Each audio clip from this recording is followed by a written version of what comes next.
everyone. It's Wednesday morning, so hopefully you had a good night's sleep. You got home, work, or your destination of choice in one piece, with no hassle, fuss, trouble, problems, or misunderstandings, and especially no meat and grease. So, it was blistering hot yesterday. I think it was like 97 or 98 degrees. I was like, oh my gosh, it was so hot. It was hot, you hear me? From just standing, waiting for the shuttle. It's like the heat is sitting there and talking about, hey, how you doing? Hey, I was just trying to say hello, you know, what's going on? It's like the heat was all up in your face.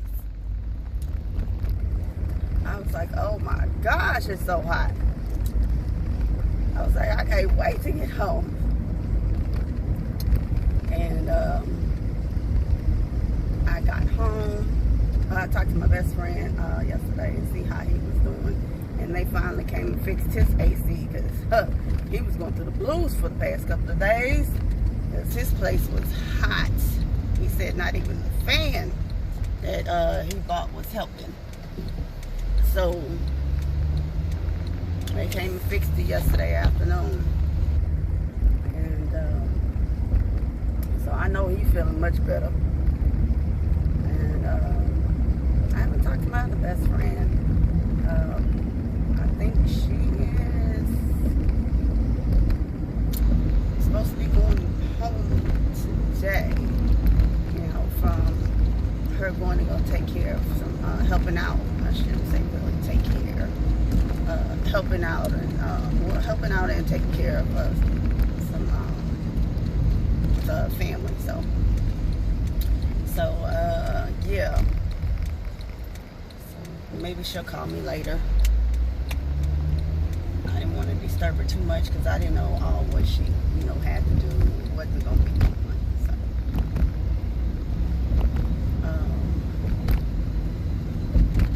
but for me myself, I got snug bucked in the rug. Once, you know, I got myself situated and cooled down and got out of the sticky, icky clothes and all that type of stuff. And I sat up there and what did I watch? Oh, I caught up on Ready to Love. I caught up on the Derricos, doubling down on with the Derricos. I watched something else.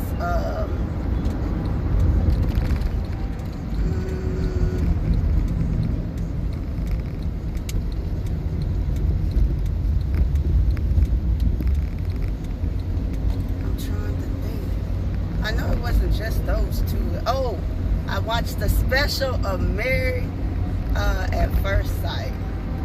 Now, out of the two couples that got divorced, Paige went on a date with a guy named Styles. He seemed alright, pretty cool. They went to a wine station.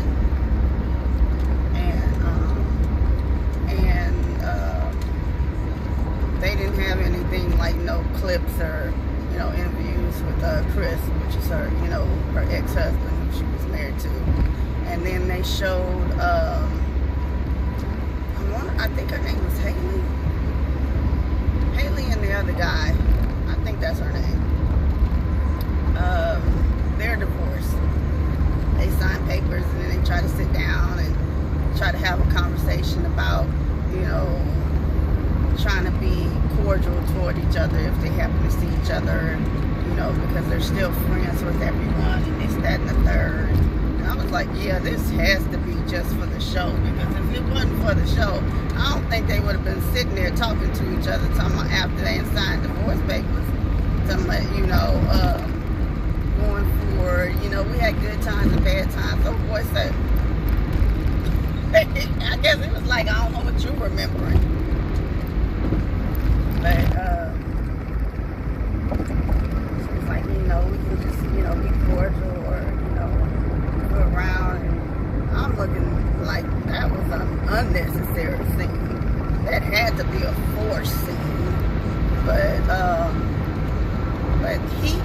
going out on a date with a lady named Suzanne.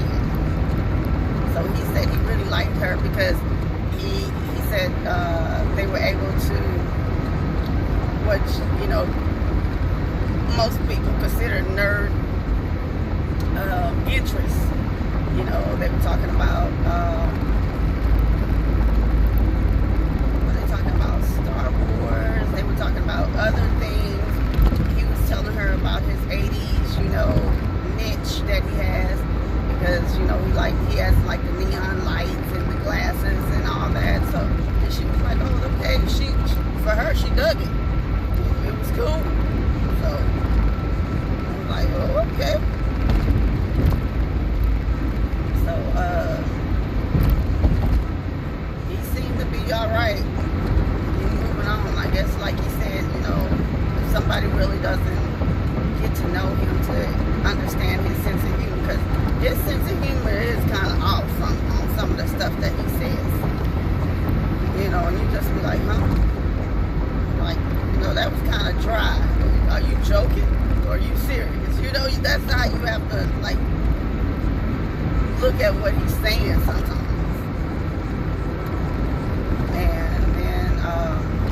Other couples, you know, they're still adjusting to living with each other. And Ryan and Claire, they're renewing their vows, or having a wedding over, or, well, I can't even say a do-over. They're just renewing it. You know, I guess doing the celebration of how they wanted to. Oh, well, actually, I think they called it a party. She said she didn't really want to call it renewing a vow. She wanted to call it they were having a party, because that gives a chance for both sides of their families who weren't able to come because of the situation of the pandemic and whatnot. People weren't able to really, you know, both sides weren't really able to come all out and meet each other, so they didn't skip them a chance to do so. And Vincent and Brianna, they are just, to me, they're cute. They so cute. Okay, hold on. I gotta get back in the lane I was in, because these people ain't going nowhere. But they're looking for a house right now. And their thing is, they found a house that they liked, that had everything that they were looking for, but it was just too far out. And so it's like, the compromise is going to be, I guess, location. It's either location, or she said that if they found something closer to the city, then most likely it would have to be something that's not new. It would have to be most likely be something that they would have to renovate. And both agreed that they didn't have a problem with doing renovations if that was the case. So, you know, we'll see how they turned out. And then this is the last couple. I wish I could tell you I remember their names, but she has a little dog named Rocky, and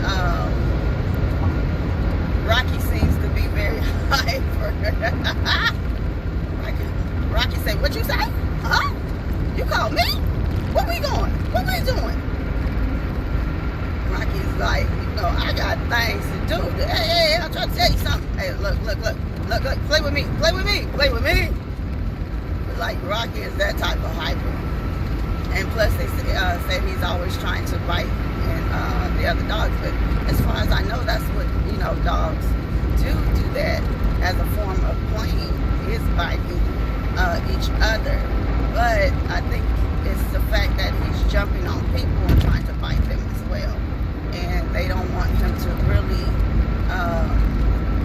bite someone, because they think that he'll think it's just playing, instead of just knowing, don't do that. So they brought in a dog trainer to help her, as she's going on a walk, to how to get Rocky from jumping up on people or on them, and baby steps of starting off on the trainer. So if they're going to actually keep up with that trainer, I don't know. So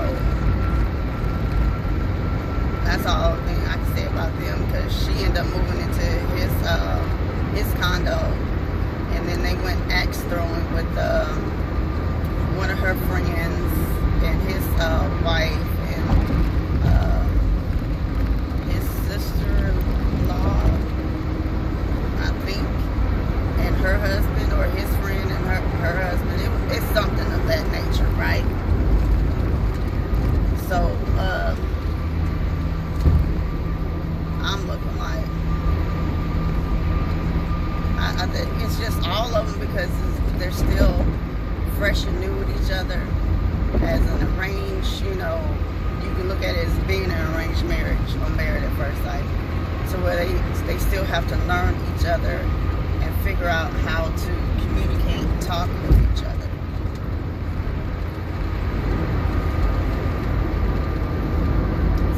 Once they really establish that, to know what somebody is truly saying is hurtful, if it's, harmful to the situation, or if it's, constructive criticism, or if it's just an observation, they're just still learning how to speak to each other. Let's put it that way.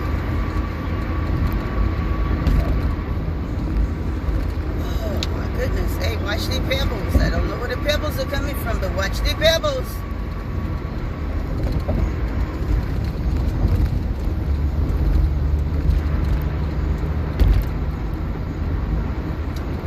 Yeah, that's about it in a nutshell. Ready to Love, I'm looking like, I don't know if they truly understand. Like, at this moment in time, you're still getting to know the people there, but you are still supposed to be narrowing down exactly, not so much, nephew Tommy said, that it's not so much of what's going to hurt another person's feeling. It's more or less what is conducive and fits into your life and what you feel that you need.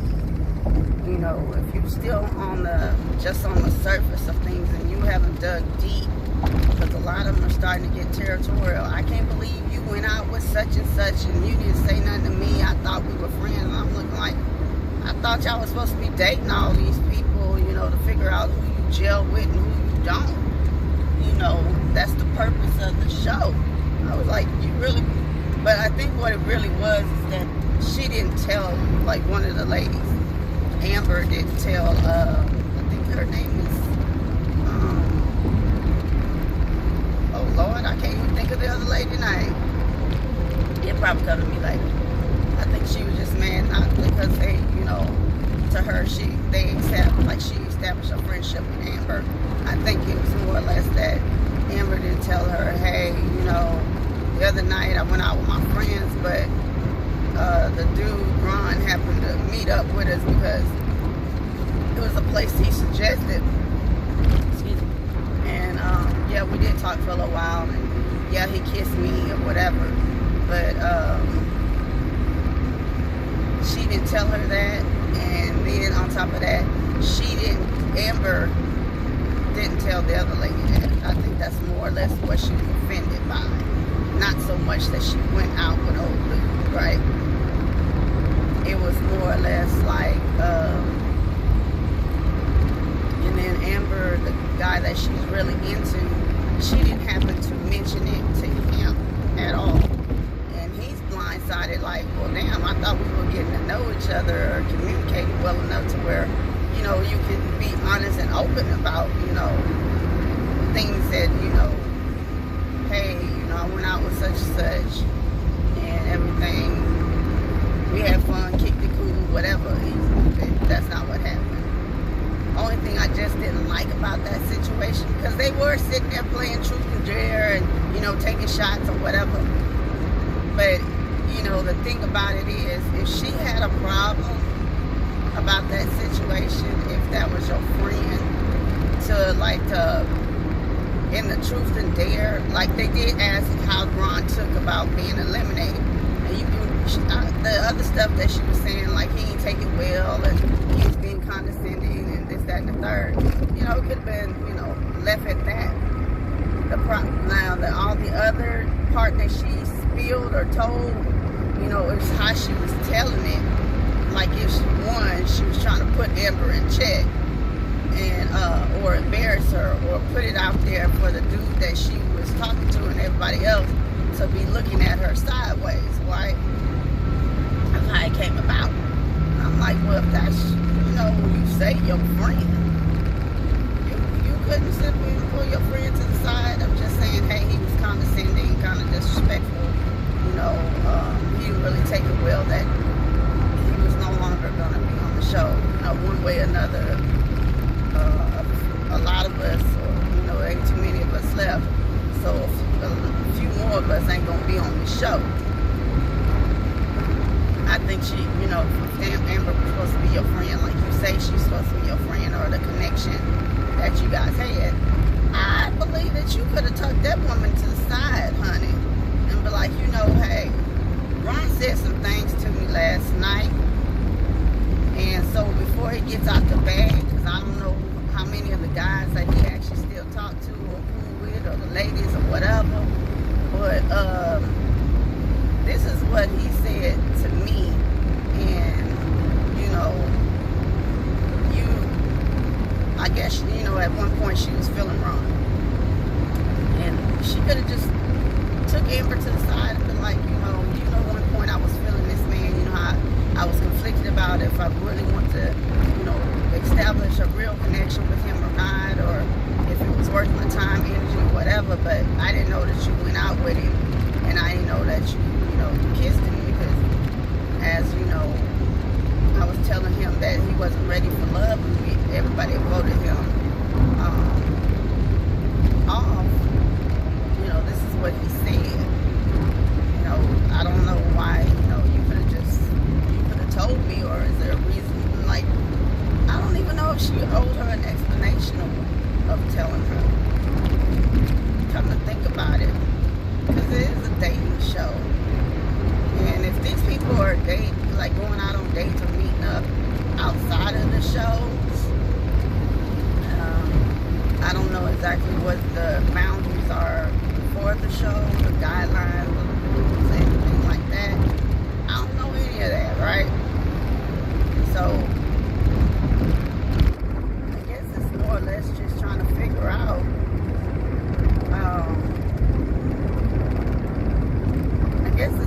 the boundaries that they have for each other.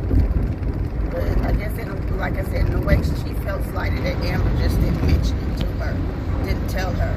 I don't think she would have cared one way or another, but I think it was more or less that she just didn't know. So, and then it was another couple.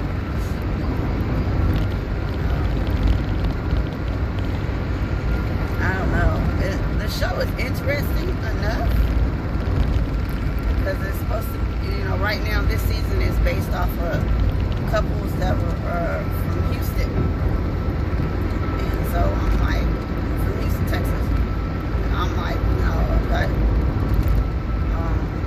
people go through things, and, you know, everybody's got boundaries, especially if you've already been married, divorced, or widow, or, you know, been in a long-term relationship, whatever it is, we all got our own quirks and baggage, right? Hell, we human. Everybody is fickle. So, I don't know.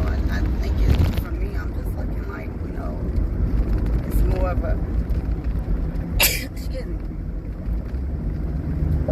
dating leading to the prospects of, you know, if they're going to move on into something seriousness of establishing a real relationship, connection, and possibly saying that, hey, you're someone I'm willing to pursue to be in my life, right? That's what I'm getting from Ready to Love, that's the basis and the establishment of it. So, you know, I think some of them are looking like, okay, well, if I'm being with, you know, chose to be with you, or be around you, or whatever it is, that someone I'm considering as marriage. And I was like, I don't think you get all that from that. I'm looking like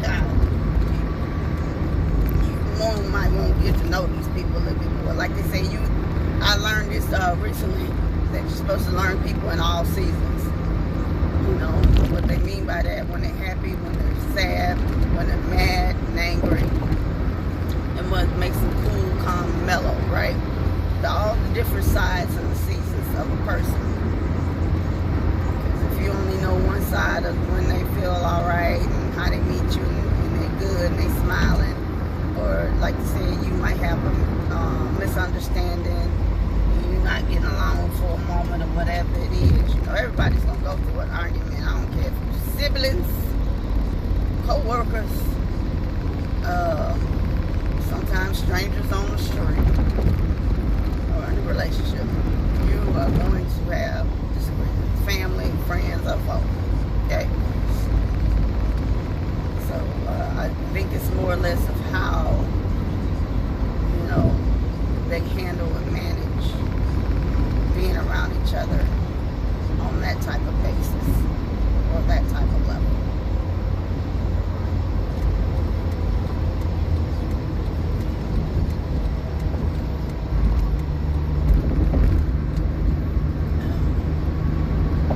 That's what I was getting from that show.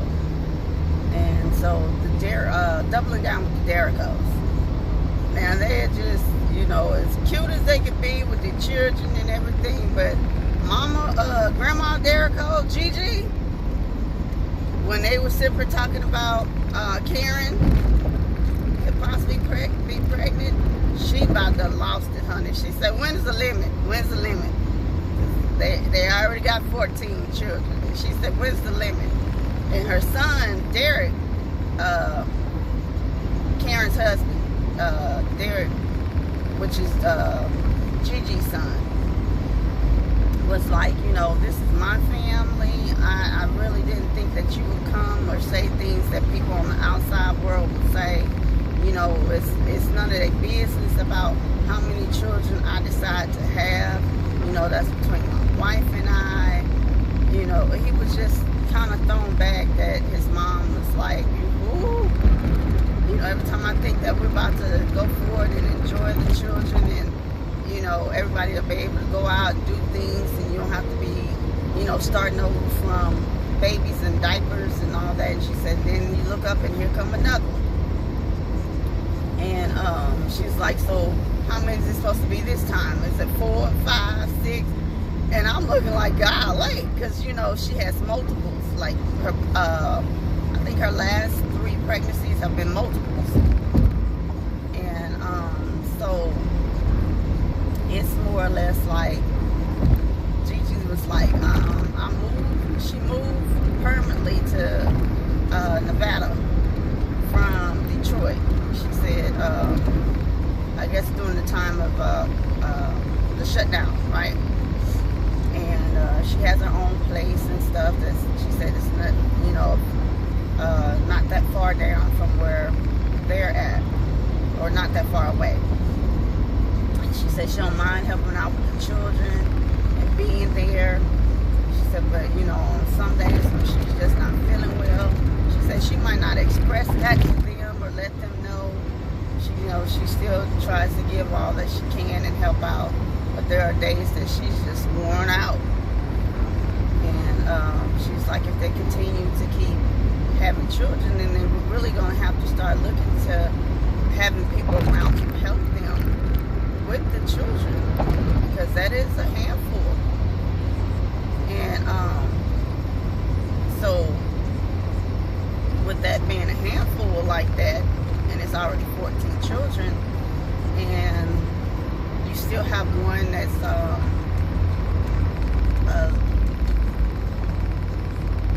little Miss Dawson. She's such a cutie pie too. Who had to have several different surgeries, and then they have their son that's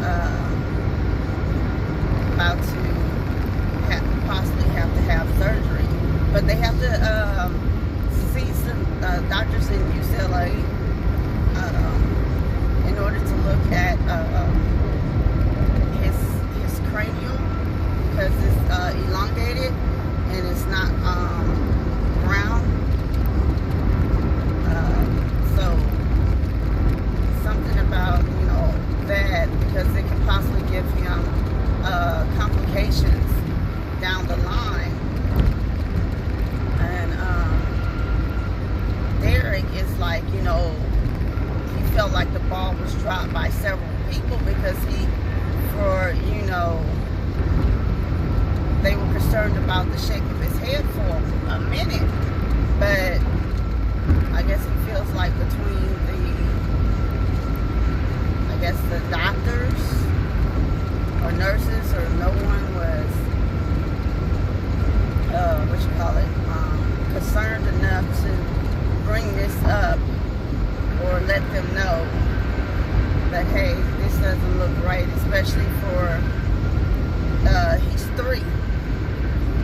So, you know, it took their daughter Dawson for her to go in after her surgeries, for them to give her a hat or a helmet that she wears in order to help shape her head. And so when they, you know, found that out, and that was something that they had to have on Dawson, they were concerned. They was like, well, I wonder if they can look at, you know, such shape of his head, because it's elongated, right? And so they were able to get the 3D image and whatever, but for them it just seems like if it was one thing after another with their babies, and that's heartbreaking. And then Karen's grandmother passed away on this on episode 3, and she was, you know, really was trying to get home to see her grandmother, because she knows that she had been sick for a while, and she really wanted to, you know, go down there and see her, spend time and be with her. But when her cousin called her and told her that, you know, she's taking a turn for the worse, and the doctor was saying that she may have, like, you know, a couple of days, or, you know, not that long. And that's hard, you know, because that pulled on my heartstrings as well. You know, their grandmother, someone who has like you have ties and strong bonds with. So for me, I was like, wow, I felt for her. I really did. I felt for her. And then she woke up the next morning to her family telling her that her grandmother had passed. So that was hard for her to take. And her husband Derek said that, you know, she cried most of the night before. But the next morning when she was doing, you know, her interview, like talking with the camera, like her own phone,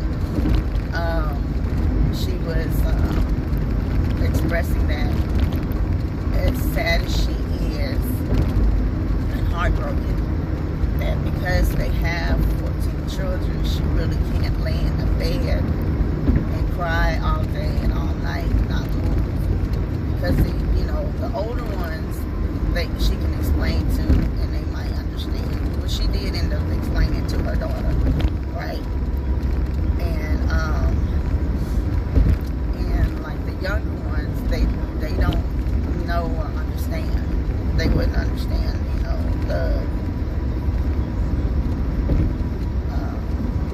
about death like that. So she let the children know, you know, that their great grandmother had passed. So they went ahead and, you know,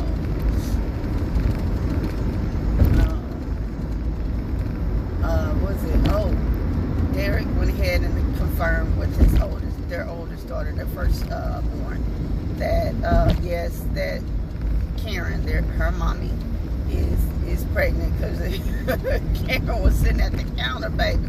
And she was chewing down on them pickle spears. And first she was saying, you know, the whole time before she didn't feel good.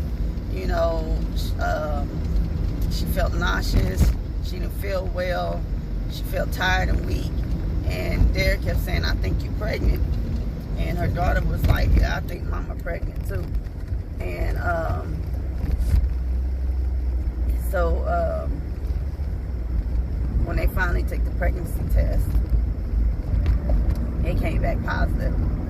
And then they had their appointment, but the appointment was too early for an ultrasound. The ultrasound they went for, the tech was saying that she didn't see anything in the sac, but all her blood work and urine tests, you know, our tests with the doctors and stuff, confirmed that she was pregnant. So they determined that, you know, they don't want to say it was a miscarriage. They're saying that maybe it was just too early to do an ultrasound. So they want to give her another week, told her come in about another week. And they'll do another ultrasound and see if they see anything before they determine that's what the case is. But on one of the scenes that they were showing for, you know how when they show you on the what's coming up for the season of the show, right? She's sitting there in one interview in a pink dress, and you just see her round belly. So yeah, she pregnant. And that reminds me, I have to call my sister's mom. She called me yesterday, but I did call her back. When she called me, I was watching Married at First Sight and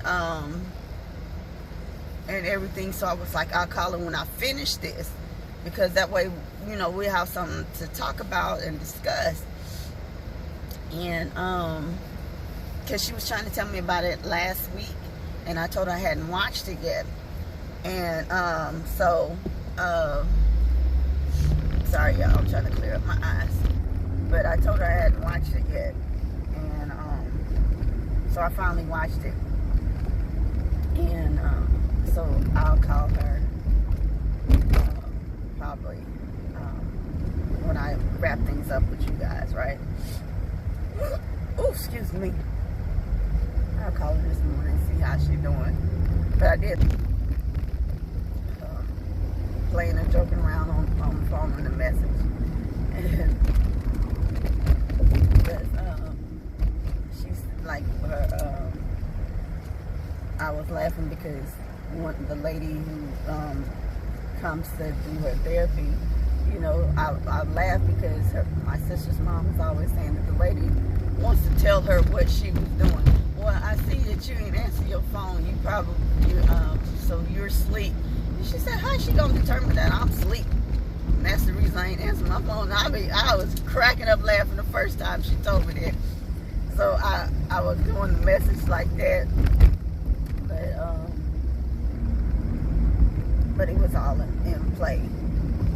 And, so I will, like I said, call her today.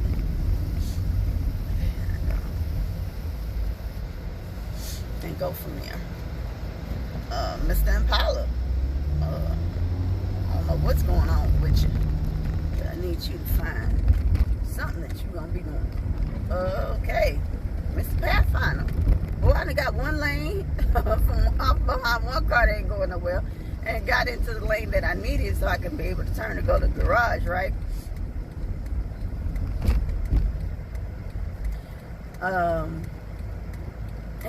I get in the lane that I need to come over here to the garage, and this vehicle is stuck at the light like, oh, it's green for real? Should I go or no? But, you know, it is what it is. We over here at the garage, so I appreciate you guys driving, you know, commuting with me this morning on my drive in to work, be a part of my drive in, and somebody's stuck at the gate. I take it, and I pray that you guys have a good day, a great day, an awesome day, a wonderful day, a beautiful day. Because, baby, it was pouring down raining last night like cats and dogs. It's like, Yesterday it was scattered showers, just like they said. And at first it was only on a certain side of the like a small patchway on the freeway going home. Everything else was hot. So, but you know, I pray you guys don't have any meet and greets. You get to work, home, your destination of choice, safe and sound in one piece. No hassle, fuss, trouble, problems, and misunderstandings. Like I said, no meet and greets. Oh shit.